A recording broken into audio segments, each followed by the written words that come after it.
नमस्कार दोस्तों, आपके अपने YouTube channel Holkar study point में आपका स्वागत है। दोस्तों मैं आज बात करता हूँ, जैसे हमें कोई ट्यूबवेल का कनेक्शन लेना है तो हमें ट्यूबवेल के कनेक्शन के लिए कौन कौन से इंस्ट्रूमेंट की आवश्यकता होगी और इसकी जो कॉस्टिंग निकालते हैं यानी एस्टीमेट निकालते हैं। एस्टीमेट में जो हमें जो सामान की आवश्यकता होती है यानी कौन कौन से तुम्हारे जो सामान जो लगाए जाते हैं, सबसे पहले मैं इसी पर चर्चा करूँगा। तो दोस्तों सबसे पहले हमें बात करता हूँ, जैसे हमारा कोई ट्यूबवेल का कनेक्शन लेना है तो हमारे इसकी दूरी है, जैसे हमारा कोई है ट्रांसफार्मर लगा हुआ है तो ट्रांसफार्मर से हमारी ट्यूबवेल की दूरी है 300 मीटर है। तो 300 मीटर की दूरी होगी तो इस पर हमारे जो पोल लगाए जाते हैं, जैसे पोल लगाए जाएंगे तुम्हारे, जैसे हमारे 11 kV लाइन होती है तो 11 kV को हमारा जो ट्रांसफार्मर होता है वो क्या करता है 400 वोल्टेज में क्या करता है कन्वर्ट करता है। तो ऐसी कंडीशन में जो प्रति पोल होगा हमारे 300 मीटर की दूरी होगी। जैसे हमारा कोई ट्रांसफार्मर लगाया, ट्रांसफार्मर दोस्तों किसके बीच की, तुम्हारी ट्यूबवेल के बीच में क्या होगी, तुम्हारी जब ट्यूबवेल उपभोक्ता होगा उसकी जो बीच की दूरी होगी 300 मीटर होगी। और हमें जो आवश्यकता होगी, जैसे 10 HP इंडक्शन मोटर की आवश्यकता होगी, हमें ट्यूबवेल के लिए 5 HP की भी आवश्यकता होती है। तो हमें जितने भी HP की इंडक्शन मोटर की आवश्यकता होगी उसका भी हम यूज करेंगे। तो सबसे पहले दोस्तों मैं देखता हूँ जो ट्रांसफार्मर लगा हुआ है, इन ट्रांसफार्मर में इन पर जो पार्ट लगे होते हैं यानी इस पर क्या क्या लगा हुआ था, कौन कौन से इंस्ट्रूमेंट लगे होते हैं। तो सबसे पहले बात करता हूं दोस्तों, यहाँ पर मैं बात करूँगा सबसे पहले एक 25 kV का क्या होता है ट्रांसफार्मर होता है। और दोस्तों यहाँ पर जो लगे होते हैं क्या होते हैं, तुम्हारे सीमेंट कंक्रीट वाले क्या होते हैं, तुम्हारे जो पोल लगे होते हैं। तो सीमेंट कंक्रीट वाले जो पोल लगे होते हैं तो दोस्तों ये दिया तुम्हारे DP स्ट्रक्चर दिया इसका। अब दिया दोस्तों इसमें क्या करते हैं, जैसे इसमें क्या होते हैं 2 स्टे लगी होती है दोस्तों, क्या है ये 2 स्टे लगी होती है। 2 स्टे पे क्या होते हैं तुम्हारे, क्या होते हैं तुम्हारे इंसुलेटर लगे होते हैं, उन्हें बोलते हैं तुम्हारे जो इंसुलेटर लगे होते हैं वो उन्हें बोलते हैं एक टाइप इंसुलेटर। क्या बोलते हैं, एक टाइप इंसुलेटर लगे होते हैं। अब जैसे मैं बात करूँ इसी पर, जैसे जो हमारे सबसे पहले 11 kV की लाइन आती है तो ये सबसे पहले ये दोस्तों दिखाई गई है तुम्हारी R/V, ये क्या तुम्हारे 11 kV की लाइन, यहाँ पर दिखाए गए हैं तुम्हारे डिस्क टाइप इंसुलेटर। क्या दिखाए तुम्हारे डिस्क टाइप इंसुलेटर। अब दोस्तों ये डिस्क टाइप इंसुलेटर लगे हैं, सप्लाई हमें प्राप्त हो रही है। तो सबसे पहले हमारा यहाँ पे लगा होगा तुम्हारा दोस्तों क्या होगा, तुम्हारा TPMO लगा होगा, या बोल सकते हैं इसे बोल सकते हैं फ्यूज सेट। क्या बोल सकते हैं, फ्यूज सेट लगा होगा। और फ्यूज सेट होगा, यहाँ पे लगे होंगे तुम्हारे पिन टाइप इंसुलेटर लगे होंगे और उनका संबंध हम कर देते हैं फ्यूज सेट। ये भी दोस्तों फ्यूज सेट लगे हुए हैं।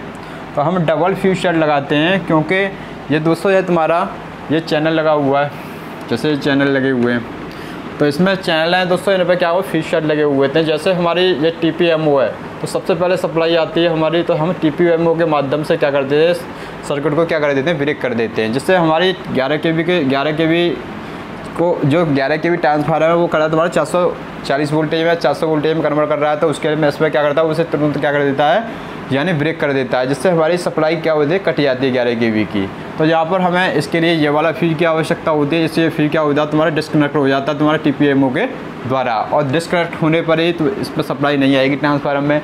जैसे इसे जोड़ते हैं, जैसे अचानक कोई हमारे जैसे ट्यूबवेल है, ट्यूबवेल से पहले ही कोई हमारी ऐसी कंडीशन बनाई जाती है बीच में क्या हो जाए फॉल्ट हो जाता है, इससे पहले क्या होगा तुम्हारा TPMO क्या कर देते हैं हम ब्रेक कर देते हैं, जिससे क्या हो जाती है यहाँ की सप्लाई कट जाती है, जिससे हमें दुर्घटना होने की संभावना कम रहती है। तो ऐसी कंडीशन में मुझे देखना है यहाँ पर, जैसे दोस्तों ये मैंने बताया पिन टाइप इंसुलेटर लगे हुए हैं। अब ये क्या तुम्हारे ये भी तुम्हारे फ्यूज सेट लगे हुए हैं। ये तुम्हारे 3 टर्मिनल दिए गए हैं जो तुम्हारे ट्रांसफार्मर की इनपुट साइड पर आ रहे हैं तुम्हारे जो 11 kV। इससे पहले दोस्तों देखा होगा तुम्हारे फ्यूज सेट लगे होते हैं, बहुत पतले पतले वायर होते हैं।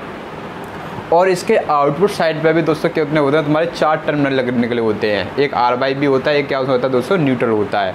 और न्यूट्रल होता है तो दोस्तों इसमें वहीं पर आउटपुट साइड में क्या होते हैं एक केबल के माध्यम से जोड़कर, जैसे हमें पाइप ले लिया, जैसे PVC पाइप लेकर जो PVC पाइप दर्शाया गया और यहाँ पर दोस्तों लो टेंशन केबल बॉक्स होता है, वहाँ से हम 4 तार निकाल के हम किस में लगा देते हैं तुम्हारे R/V तार और न्यूट्रल में लगा देते हैं। तो दोस्तों ये मैंने R/V तार न्यूट्रल में लगाया, R/V ये दोस्तों फेज है, ये क्या तुम्हारा न्यूट्रल तार है। अब देखना दोस्तों यहाँ पर जो आवश्यकता है हमें सबसे ऊपर वाला जो टॉप पर सबसे ऊपर जो तार होता है ये होता है दोस्तों अर्थ वायर होता है। क्या होता है, अर्थ वायर होता है। और दोस्तों हैंडल लगा हुआ है ये किसका, तुम्हारा TPMO। ये क्या करता है सर्किट को ब्रेक करने के लिए, ऊपरी सर्किट को यानी 11 kV वोल्टेज को क्या करने ट्रिप करने के लिए। और ये दोस्तों इसमें यहाँ पर लगे हैं तुम्हारे ये बोल्ट लगे हुए हैं कसने के लिए हमारे। ये दोस्तों इंसुलेटर लगे हैं तुम्हारे साइकिल टाइप इंसुलेटर लगे हैं। कौन से लगे हैं तुम्हारे साइकिल टाइप इंसुलेटर लगे हैं तुम्हारे। ऐसे ही दोस्तों हमें सबसे पहले हमें ये ट्यूबवेल के जो कनेक्शन है तुम्हारा, या बोल सकते हैं ट्यूबवेल का ये क्या तुम्हारा एक ये तुम्हारा 25 kVA की आवश्यकता होती है, हमें क्या होता है ट्रांसफार्मर की आवश्यकता होती है। दोस्तों ये क्या करता है, तुम्हारा 25 kVA का ट्रांसफार्मर होता है वो 11,000 वोल्टेज यानी को 400 वोल्टेज में कन्वर्ट करता है, या बोल सकते हैं 0.4 kV वोल्टेज में क्या करता है कन्वर्ट करता है। और दोस्तों इसका जो कनेक्शन होता है हमारा डेल्टा वाई क्या होता है स्टार ट्रांसफार्मर होता है। जो दोस्तों 25 kVA का जो ट्रांसफार्मर होता है उसे हम बोलते हैं दोस्तों क्या बोलते हैं, यानी क्या बोलते हैं डेल्टा स्टार ट्रांसफार्मर बोलते हैं, क्योंकि ये स्टार दिया गया दोस्तों। ये क्या तुम्हारे स्टार में क्या होता है हमारा एक न्यूट्रल होता है, क्या होता है न्यूट्रल होता है। 3 क्या होते हैं फेज होता है, चौथा जो प्राप्त होता है हमें यानी क्या होता है न्यूट्रल प्राप्त होता है। मैंने बताया दोस्तों ये तुम्हारी स्टेबल लगी हुई है, डीपी स्ट्रक्चर दिखाया तुम्हारी, और क्या करते हैं अर्थ कर देते हैं हमें स्ट्रक्चर को। अब दोस्तों इसमें ये दिया ट्रांसफार्मर दोस्तों जो अर्थिंग की जाती है हमारी 2 प्रकार की अर्थिंग की जाती है, या 2 अर्थिंग की जाती है। 2 अर्थिंग होगी और तीसरी अर्थिंग होगी दोस्तों जो होगी तुम्हारी किसमें होगी तुम्हारी ऊपर ही देखा हुआ कभी कभी जो लाइटिंग अरेस्टर लगे होते हैं तो उनका भी क्या कर देते हैं, जो RYB तार या होते हैं इनका भी कनेक्ट कर देते हैं अर्थिंग से। फिर से करते हैं अर्थिंग से।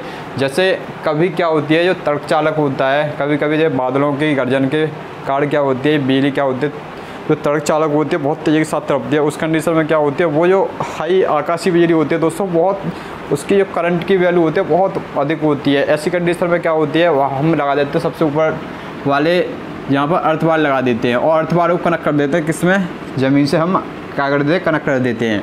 जैसे इसका संबंध 3 हमारे इस कंडीशन से बन जाते हैं। 3 क्या होते हैं अर्थ की हमें आवश्यकता होती है, ये तीनों अर्थों को हम इस कंडीशन से जोड़ देते हैं ज़मीन के अंदर। और दोस्तों ये कन्वर्जन हो जाएगा तुम्हारा किसी का होगा तुम्हारा डेल्टा कंडीशन बन जाएगी, क्या बन जाएगी डेल्टा। तो दोस्तों जितने भी तुम्हारे यहाँ पर तुम्हारा ट्रांसफार्मर रखा होगा वहाँ पर हम 3 अर्थिंग करते हैं। कैसे करते हैं 3 अर्थिंग करते हैं। एक लाइटिंग अरेस्टर यानी RYB 11 kV वाली लाइन के लिए हम कर देते हैं, और ट्रांसफार्मर में दोस्तों की जाती है बॉडी अर्थिंग और किसकी अर्थिंग की जाती है तुम्हारी एक न्यूट्रल पॉइंट की अर्थिंग की जाती है। इस प्रकार दोस्तों 3 अर्थिंग होती हैं, ये तुम्हारी डेल्टा कन्वर्जन में होती है, डेल्टा कंडीशन में होती है।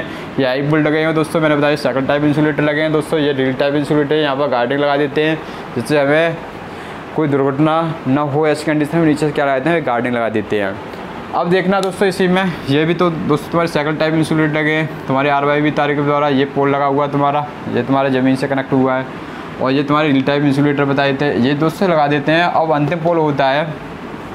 अब दोस्तों मेरे ये 300 मीटर है तो इसमें हमें ट्यूबवेल के लिए जो कनेक्शन ले जाते हैं क्या बोल सकते हैं ट्रांसफार्मर से ट्यूबवेल के लिए हम सप्लाई ले जाते हैं, तो 1-2 पोलों के बीच की दूरी 80 मीटर होनी चाहिए दोस्तों। कितनी होनी चाहिए 80 मीटर। तो 80 मीटर के अनुसार यानी इस और इस पोल के बीच की 80 मीटर यानी हमारे सिंगल लाइन डायग्राम बनाते हैं। तो ऐसी कंडीशन में दोस्तों इस कंडीशन से बनेगा जैसे यहाँ पर एक क्या लगा हुआ है तुम्हारा ट्रांसफार्मर लगा है, तो ट्रांसफार्मर लगा है यहाँ पर ऐसी कंडीशन में, तो ट्रांसफार्मर लगा हुआ तो इसके बीच की दूरी दोस्तों कितनी है 2 पोलों के बीच में कितनी होती है। जैसे तुम्हारा एक ट्रांसफार्मर एक दूसरा पोल है तो 80 मीटर होगी, ऐसे ही मैंने 80 मीटर दूसरी लगा ली। ऐसे ही दोस्तों ये हुआ तुम्हारा फर्स्ट पोल हुआ, ये सेकंड पोल हुआ, और ऐसे ही तुम्हारी 80 मीटर लगा ली। यहाँ पर मैंने क्या लगा ली 80 मीटर लगा ली, फिर मैंने ऐसे आगे चल के 80 मीटर लगा ली। तो दोस्तों कितनी हो गई 8 दूनी 16, 8 से 24, 8 से 32 ज़्यादा हुई तो ये कितना हो जाएगा तुम्हारा 60 मीटर हो जाएगा। इस प्रकार दोस्तों कितना आएगा तुम्हारा 300 मीटर। तो इस प्रकार दोस्तों ये पोल की आवश्यकता होगी हमें। ये तो तुम्हारा जो ट्रांसफार्मर होगा यहाँ पर तुम्हारा पोल लगा हुआ है, तो ऐसी कंडीशन में 1, 2, 3, 4 पोलों की हमें आवश्यकता होगी हमें 300 मीटर की दूरी पर हमें जब हमारा ट्यूबवेल लगा होगा कहाँ से ट्रांसफार्मर से। अब 10 HP की हमें इंडक्शन मोटर है आवश्यकता हो तो इससे पहले क्या होगा एक एनर्जी मीटर लगा होगा, तो एनर्जी मीटर भी लगा होगा। और जहाँ पर देखना है दोस्तों ये क्या तुम्हारे एरियल फ्यूज लगे हुए हैं, क्या तुम्हारे एरियल फ्यूज लगे हुए हैं। और दोस्तों ये क्या तुम्हारी क्लम्प साइज तुम्हारे साइकिल इंसुलेटर लगे हुए हैं, ये तुम्हारे साइकिल इंसुलेटर लगे हुए हैं। यहाँ पर भी दोस्तों कितने तुम्हारी 2 स्टेप वायर का यूज किया जा रहा है, क्योंकि हमें अंतिम कंडीशन और क्या होती है प्रारंभिक कंडीशन दोनों कंडीशन में क्या है स्टेप वायर लगाते हैं। अब देखना है इसमें ये भी क्या हुआ है, जैसे ये पोल दिया है, यही दोस्तों क्या तुम्हारे सीमेंट कंक्रीट के क्या तुम्हारे पोल। अब ये दोस्तों ये भी तुम्हारे केबल बॉक्स लगा हुआ है, केबल बॉक्स का संबंध कर देते हैं एनर्जी मीटर से। किससे करते हैं एनर्जी मीटर क्या हुआ तुम्हारे ट्यूबवेल के गेट के क्या होगा तुम्हारे हमेशा या दाईं साइड में लगा देते ज़्यादातर। अब दोस्तों ये दाईं साइड में लगा है। अब देखना है इसमें जैसे ट्यूबवेल है तो जहाँ पर तुम्हारी मोटर लगी हुई तुम्हारी 10 HP या जो भी हो HP यानी कितने HP इंडक्शन मोटर लगी हुई है वहाँ पर हम यूज करके हम क्या कर लेते हैं ट्यूबवेल पर कनेक्शन पूरी तरह से हम दे देते हैं। तो दोस्तों इस प्रकार दोस्तों मेरे जो वीडियो मैंने बताया था तो इस वीडियो में जितनी भी आवश्यकता होती है ट्रांसफार्मर पर जो किस किस की जो कौन से एलिमेंट होते हैं या कौन से तुम्हारे जो मटेरियल होता है सबसे पहले इसके बारे में दोस्तों मैं जो बताया। ऐसी वीडियो पाने के लिए दोस्तों हमारा यूट्यूब चैनल है होलकर स्टडी पॉइंट, अपने दोस्तों के साथ शेयर कीजिए। थैंक यू, नेक्स्ट वीडियो में मिलते हैं।